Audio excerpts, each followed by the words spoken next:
저는 최지혜라고 합니다.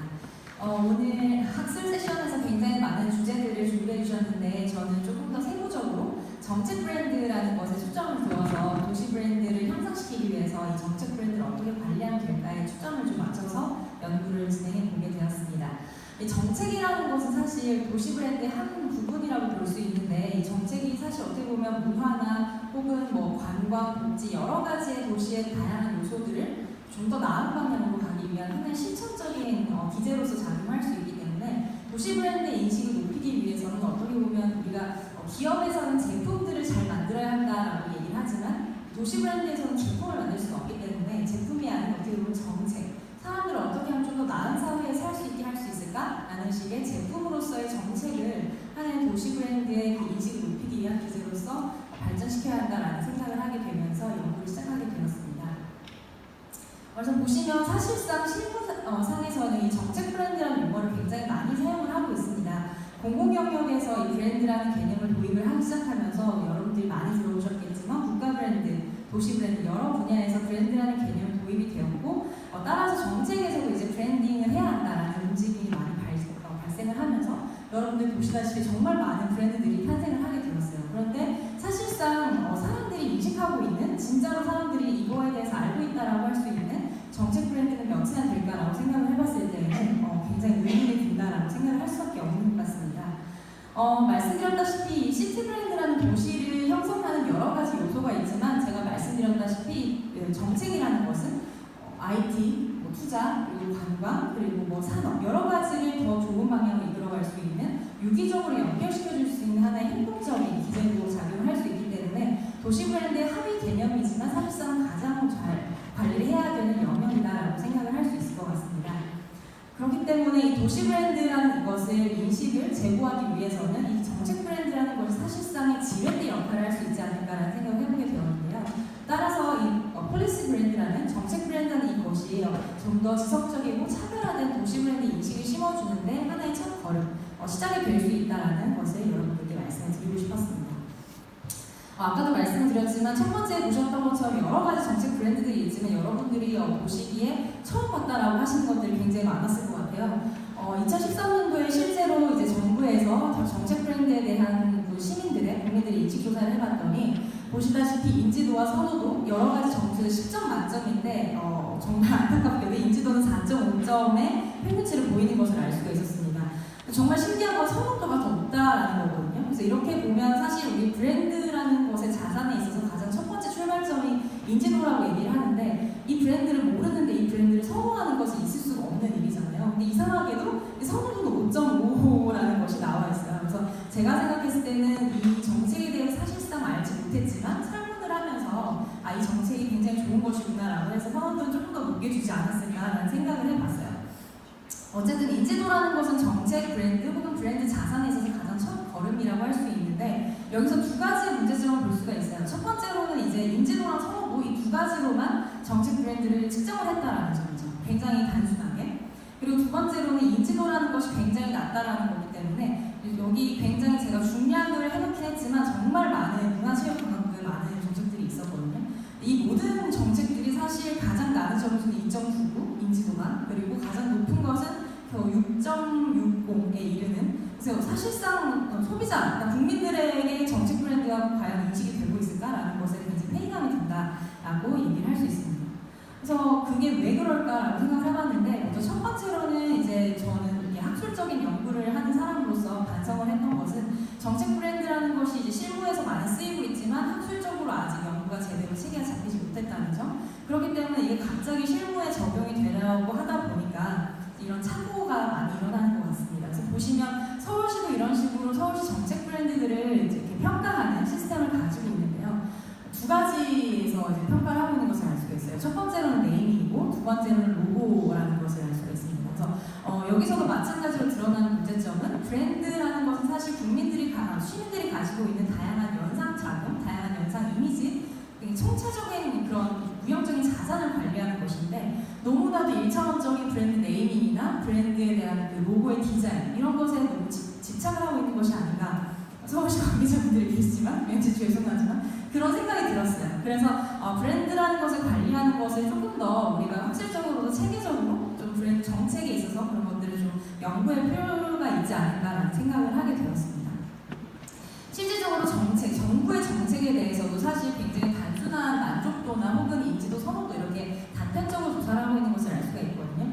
그래서 사실 이제 그 브랜드라는 것은 소비자의 개념이 되게 중요함에도 불구하고 아직까지 소비자가 어떻게 인식하고 있는지를 측정할 수 있는 지표가 굉장히 부재하다는 게 가장 큰 문제라고 저는 생각을 했습니다.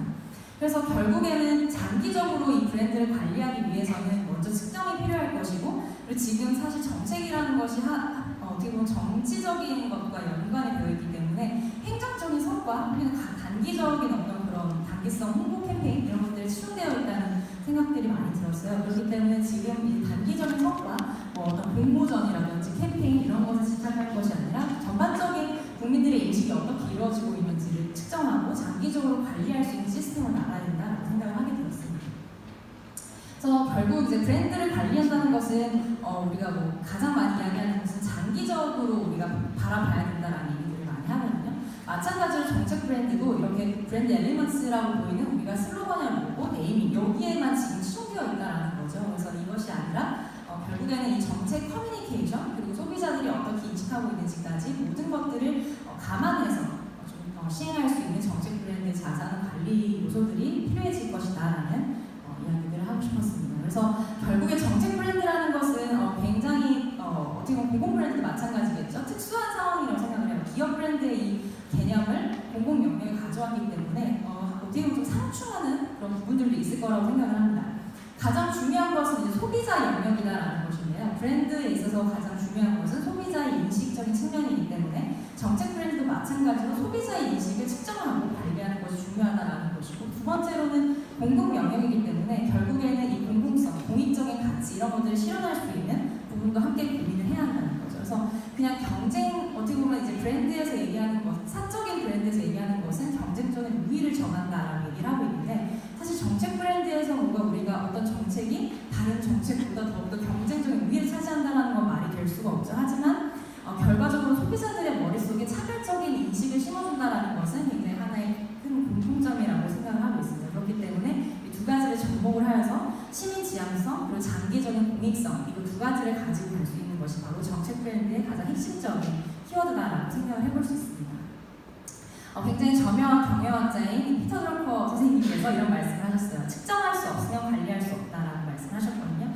그래서 저는 정책 브랜드라는 것을 이야기하기 전에, 가장 먼저 학술적인 이야기들을 하기 전에 측정을 할 수 있어야 한다고 생각을 했습니다. 그래서 정책 브랜드 자산을 과연 어떻게 측정을 할 수 있을 것이며, 기업 브랜드와 마찬가지로 소비자들의 인식 속에 뭐 인지도나 태도, 이미지, 그 충성도까지 이어지는 그 여러 가지 위계적인 질서들이 마찬가지로 이 적용이 될 수 있을 것인가에 대한 부분들을 우리가 검증을 해야 한다라고 생각을 하게 되었습니다. 그래서 먼저 정책 브랜드 자산의 평가 모델은 어떻게 이루어질 수 있는지, 두 번째로 저는 이제 실무적인 함의를 줘야 된다고 생각을 해서 세부적인 영향관계들 그리고 평균값 이런 것들을 비교를 해서 서울시 정책 브랜드에 대해서 한번 평가를 해보려고 했고요. 세 번째로는 그 결과들을 바탕으로 어떻게 인식이 제고할 수 있을지 방안들을 생각을 해보자 했습니다. 기업 브랜드도 마찬가지로 저희가 이제 인지도 그리고 기능적인 자산, 감성적 자산, 행동적 자산으로 이어지는 위계적인 커뮤니케이션 효과 모델을 산정을 하고 있는데요. 마찬가지로 정책도 이런 식으로 이루어질 것이라고 저는 가정을 한 겁니다. 그래서 저희가 정책에 대해서 알고 그 정책이 어떤 내용인지 알고 그 정책이 어떤 혜택을 주는지 알아야만 그거에 대한 감정이 생기고 결국에는 계속해서 지지할 수 있는 충성도까지 이어질 것이라고 생각을 해서 이러한 모델을 설정을 하게 되었고, 각각의 이제 세부적인 내용들은 제가 뭐 시간상 설명을 해드릴 수는 없지만 앞으로 이러한 부분들로 제가 측정을 하게 되었고, 각각의 속성들에 대해서 제가 얘기를 하다가 필요한 부분이 있으면 설명을 해드리도록 하겠습니다. 일단 서울시 정책 세 가지를 선정을 해서 300명의 성인 남녀를 대상으로 온라인 설문조사를 실시를 했고요. 그것을 통해서 이제 구조화된 질문지 그리고 말씀드렸던 여러 가지 그 측정 내용들을 바탕으로 통계적인 기법을 활용해서 구조적인 영향관계를 검증하고 세부적인 영향관계까지 검증을 하게 되었습니다. 세 가지의 정책을 선정하는 데 있어서는 서울시가 매년 발표하고 있는 10대 서울 정책 그리고 또 서울시 정책 아카이브에 소개되고 있는 주요 정책들을 대상으로 해서 세 가지 정책을 사전 조사를 통해서 선정을 하게 되었고요. 그래서 분야가 겹치지 않도록 첫 번째로는 청년 정책, 두 번째로는 미세먼지 정책, 세 번째로는 도시 재생 정책을 세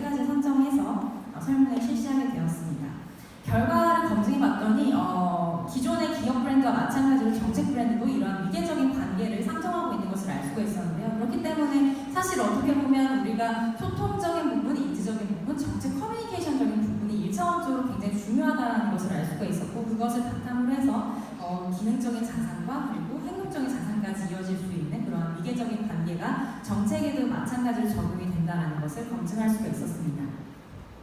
다음으로는 이제 세부적인 평균치를 봤는데요. 세 가지의 정책을 모두 통합해서 살펴봤을 때 보시면 가장 낮게 이제 측정이 된 것이 바로 소통 적극성이라는 부분이에요. 소통 적극성이 무엇이냐면 이제 매체를 얼마나 잘 활용을 했느냐, 그리고 소비자들에게 얼마나 적극적으로 이 정보에 대해서 잘 알렸느냐의 부분이에요. 그러니까 쉽게 말하면 정책 커뮤니케이션을 얼마나 잘했느냐, 매체를 활용해서 라는 부분인데, 이게 가장 낮은 점수를 받은 것을 알 수가 있고, 의외로 정책 필요성은 굉장히 높게 측정이 되는 것을 알 수가 있습니다. 우리가 정책이라는 것은 필요 없는 정책은 없고 다 좋다고 하는 것이기 때문에 결국 사람들은 필요성이나 어떤 속성이나 혜택적인 부분들을 높게 인식을 하고 있지만, 반면에 이 서울시의 정책을 얼마나 소비자들에게 실질적으로 알렸느냐에 대한 부분들은 굉장히 낮게 평가하고 있는 것을 알 수가 있었는데요. 우리가 아까 봤듯 구조화된 그런 위계적인 효과 무형을 보셨다시피 어떻게 보면 좀 긍정적일 것 같아요. 소통 인지적인 측면이 조금 더 잘하게 된다면, 정책 커뮤니케이션 잘하게 된다면 이 속성이나 혜택에 대한 부분들도 같이 상승할 수 있는 효과를 누릴 수 있다는 것이기 때문에, 먼저 지금 제가 봤을 때 가장 첫 번째 단추로 해결해야 될 문제는 소통 인지, 홍보 매체를 어떻게 활용할 것인가, 이런 부분들이라고 생각을 하게 되었습니다.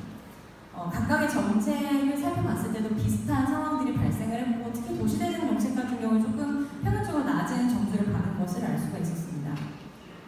이제 그 다음으로는 정책 브랜드 태도에 미치는 영향, 그리고 충성도에 미치는 영향을 봤는데요. 아까 그 속성적인 부분과 그 혜택적인 부분을 봤을 때 가장 눈에 띄는 것은 소통 적극성에 아무런 영향을 미치지 못했다는 부분에서, 앞으로 계속 보시겠지만 이 소통 적극성이라는 부분은 계속해서 유의미한 영향을 미치지 못하는 것으로 나타났어요. 그래서 결국에는 지금은 서울시 정책 커뮤니케이션을 좀 변화해야 될 필요가 있지 않느냐라는 부분을 시사를 하고 있었습니다. 그리고 속성과 혜택적인 부분을 봤을 때 태도적인 부분에 있어서는 미래지향성, 그러니까 이게 정책이 얼마나 선도적이냐, 창의적이냐라는 부분이고, 정책 혜택에서의 공익성 실현은 얼마나 사회의 갈등들을 많이 줄여주느냐, 이러한 부분들인데, 보시면 이 두 가지가 조금씩 순서가 다르게 나타나는 것을 알 수가 있어요. 그래서 감정적인 태도에 있어서는 조금 더 그 정책이 얼마나 선도적이고 창의적이냐, 그리고 공익적으로 얼마나 사회가 화합을 할 수 있게 해주냐라는 부분이 감정을 조금 더 움직인다라고 한다면, 이 충성도라는 것은 앞으로 이 정책이 지속적으로 지지를 할 수 있다라는 측면이기 때문에 어떻게 보면 좀 더 이성적으로 이 정책을 지지하는 의향이라고 보시면 되는데, 이 부분에 있어서는 아무래도 정책이 필요하고, 그리고 진짜 내 삶에 개선이 되는지라는 부분들이 어떻게 보면 더 큰 영향을 미치는 것으로 나타나서, 단기적으로 감정적인 측면, 태도적인 측면에서는 이러한 선도성이나 그리고 공익적 이런 가치를 사람들에게 전파하는 것이 좀 더 효율적이겠지만, 장기적으로는 결국에 이 정책이 소비자들에게 계속해서 사랑을 받기 위해서는 필요성과 그리고 삶의 질을 얼마나 개선시켜주느냐, 이런 부분들을 함께 관리해야 한다는 것을 알 수가 있었습니다. 이것은 정리를 해둔 것이고, 그리고 다음으로는 이제 제가 정책 브랜드 자산뿐만이 아니라 서울시에 미치는 영향은 어떻게 가는지를 추가적으로 검증을 하게 되었는데요. 처음에 말씀드렸다시피 이 정책 브랜드가 지렛대 역할을 할 수 있다라고 말씀을 드렸었는데, 그것도 제가 함께 궁금해서 서울시 브랜드에는 어떠한 영향을 미치고 자치단체장에게는 또 어떠한 영향을 미칠까라는 것을 추가적으로 분석을 해봤습니다. 마찬가지로 소통 적극성 부분은 둘 다 유의미하지 못한 것으로 나타났어요. 그래서 정책 커뮤니케이션을 좀 매체를 잘 적극적으로 활용하는 것이 중요할 것이라는 생각을 했고, 두 번째로는 태도에 미치는 영향, 도시의 브랜드의 태도에 미치는 영향은 미래지향성과 삶의 질 개선이 굉장히 중요하지만, 신기하게 이 서울시장의 이제 사람에 대한 태도에 영향을 미치는 것을 봤을 때는 절차적 정당성이 굉장히 높게 나타났어요. 절차적 정당성이라는 것은 앞에서도 좀 낮은 점수를 받았었는데, 이상하게 시장 브랜드에 있어서는 이게 굉장히 큰 영향을 미치는 것으로 나타났습니다. 절차적 정당성은 이 정책을 입안하고 이제 이것을 시행하는 과정에서 얼마나 사람들의 의견을 수렴했고 민주적인 절차를 이루었느냐라는 부분을 평가하는 건데요. 그래서 어떻게 보면 이 시장을 평가하는 데 있어서는 민주적으로 이 정책을 입안을 했느냐, 그리고 굉장히 사회화, 그리고 사회 갈등을 얼마나 줄여주었느냐, 이러한 부분들이 그 시장 브랜드를 평가하는 데 또 중요한 속성으로 작용을 한다는 것을 알 가지 모두 이 서울시 브랜드와 그리고 자치단체의 태도, 이 두 가지의 모두 정책 브랜드의 그 자산들이 영향을 미치는 것으로 나타나기 때문에 결국에 이 서울시의 정책 브랜드를 잘 관리하면 서울시 도시 브랜드 인식까지도 높아질 수 있는 효과를 누릴 수 있다는 것을 확인할 수 있었습니다. 그래서 이제 그 결과를 가지고 이제 조금 더 이야기를 해보자면, 먼저 첫 번째로 이제 말씀드리고 싶은 것은 정책 브랜드를 이때까지 너무나도 그냥 단기적인 행정적인 성과에서만 치중해서 볼 것이 아니라 소비자의 인식 속에서 정책 브랜드가 어떻게 평가가 되고 있는지를 하나의 지수화를 해서 살펴보는 것이 좋을 것이라는 생각을 했습니다. 말씀드렸다시피 장기적으로 관리를 하기 위해서는 계속해서 측정을 하고 그것이 얼마나 바뀌었는지 그것들을 평가하는 시스템을 계속해서 체계적으로 구축해야 한다라고 생각을 했고요. 두 번째로는 이제 그 아까 우리가 봤었던 혜택이나 속성, 이 두 가지의 측면을 같이 검증을 했을 때 하나의 점으로 좌표성이 나타날 수 있을 것이라고 생각을 했어요. 그래서 먼저 속성과 혜택이 모두 낮게 인식되는 것은 소비자들에게 어떻게 보면 시민들이 별로 좋아하지 않는 정책이라고 볼 수가 있겠죠. 그리고 두 번째로는 아직까지 속성은 별로 인식이 되지 못하고 있지만 그러니까 그 혜택이 굉장히 높다라고 인식하는 그런 브랜드가 있을 수 있을 것 같아요. 뭐라고 그러죠? 비교적으로. 네, 비교적으로. 그랬을 때에는 이 혜택 인식이 좋기 때문에 만족적인 브랜드라고 생각을 했고, 이런 경우에는 조금 더 이성적인 정보, 이 정책에 대해서 어떠한 속성을 가지고 있는지 이런 내용적인 측면들을 조금 더 알린다면 사랑받는 브랜드로 점점 이동을 할 수 있을 것이라고 생각을 했고, 온고잉 브랜드 같은 경우에는 이 속성적인 측면 내용은 굉장히 좋지만 아직까지 나는 혜택을 받지 못했다라고 생각할 수 있잖아요. 그렇기 때문에 이 혜택적인 측면에 대해서 소비자들에게 이야기를 잘 해주게 되면 결국에는 이 브랜드가 성장을 해서 사랑받는 브랜드까지 갈 수 있다라고 생각을 하게 되었습니다. 세 번째로는 이제 가장 중요한 부분이라고 생각을 하는데, 정책 브랜드 아까 봤다시피 우리 소통 적극성이 굉장히 유의미한 영향을 미치지 못했고 가장 낮은 점수를 받았어요. 그것은 바로 지금은 서울시 정책 브랜드 커뮤니케이션에 뭔가 변화가 필요하지 않나라는 생각을 하게 되었어요. 그래서 지금은 사실상 굉장히 디지털 미디어가 많이 발전을 하고 있고 트리플 미디어다라는 얘기를 많이 들어보셨을 거예요. 지금 시간이 없지만 어쨌든 그 SNS나 뉴미디어, 자유로운 확산, 그리고 공유 이런 것들이 일어나고 있는 시점인데, 어떻게 보면 지금의 소통 적극성은 그저 매체를 잘 활용해서 일방적으로 소비자들을 전달하는 게 아니라 소비자가 느꼈을 때 그 적극적인 것은 오히려 그 소비자들 간에 또 공유가 되고 확산이 얼마나 되었느냐, 내가 SNS에서 그걸 많이 봤어 라고 했을 때 그것을 또 적극적으로 소통했다라고 느낄 수가 있거든요. 그렇기 때문에 이제는 그 소통 적극성을 조금 더 다른 방향으로 봐야 되지 않나라는 생각을 했어요. 그래서 지금의 소비자들은 이제 그 디지털 세대이기 때문에 재미 그리고 공동체를 형성해주는 어떤 그런 자발적인 그런 공유를 요소를 줘야 하는데, 그렇기 때문에 저는 이런 부분에서 조금 다르게 정책을 너무 딱딱하게 생각하지 말고 소비자 인식에서 한 번 더 뒤집어 생각해보는 것도 중요하다고 생각을 했습니다. 따릉이 같은 경우에도 저희가 어플을 받아볼 수가 있지만 그냥 뭐 언제 빌릴 건지 이런 것들 예약만 하는 시스템이 되어 있어요. 근데 우리가 뭐 위치 기반 서비스 어플 많잖아요. 그래서 이런 걸 기반으로 해서 우리가 따릉이 어디 한강에 가 있으면 1km 반경안에 있는 사람들끼리 갑자기 만나서 뭐 차를 마신다거나 뭐 이런 식으로 공동체를 형성해 준다거나, 아니면 여기를 몇 번 방문했던 사람들에게는 쿠폰을 지급해 준다거나 이런 게임적인 요소들을 제공해 준다거나 하는 부분들을 통해서 충분히 더욱더 자발적인 확산, 자발적인 공유 이런 것들이 일어날 수 있는 요소가 있을 것이라고 생각을 했습니다. 그리고 아까도 내부 브랜딩 얘기가 나왔지만 결국에 이 도시 브랜드를 관리함에 있어서는 내부적인 합의가 굉장히 중요하다고 생각을 해요. 특히나 두 가지인데, 첫 번째는 시민의 합의, 두 번째는 이 브랜드를 관리하는 관리 실무자들의 합의라고 생각합니다. 그래서 이 지금 보시면 브랜드를 개발하는 이 로고 개발 여기만 너무 집착을 하고 있지만 결국은 커뮤니케이션을 하고 브랜드 전략을 세우는 각각의 개별 단계마다의 전문성이 조금 확보가 되어야 한다고 생각을 하게 되었습니다. 그래서 여러분들과 그리고 서울시 관계자분들 모든 분들의 그 내부 브랜딩 같은 합의를 도달해야만 이 나머지 세 가지가 같이 따라올 수 있다고 생각을 했고요. 그래서 결국에 이 네 가지의 부분들, 첫 번째로는 이제 시민들이 참여할 수 있는 측정과 관리, 그리고 두 번째는 내부 브랜딩, 세 번째는 전문성의 확보, 네 번째는 미디어 크리에이티브, 이 네 가지가 확보가 된다면 결국에는 사랑받을 수 있는 정책 브랜드, 서울시의 정책 브랜드들이 더 발전할 수 있지 않을까라는 기대를 해보게 되었습니다. 그래서 결국에는 이제 아이서울이라는 걸 떠올렸을 때 우리가 같이 떠올릴 수 있는 사랑받는 정책 브랜드들이 더 많이 생겨나기를 바라는 마음으로 발표를 마치겠습니다. 감사합니다.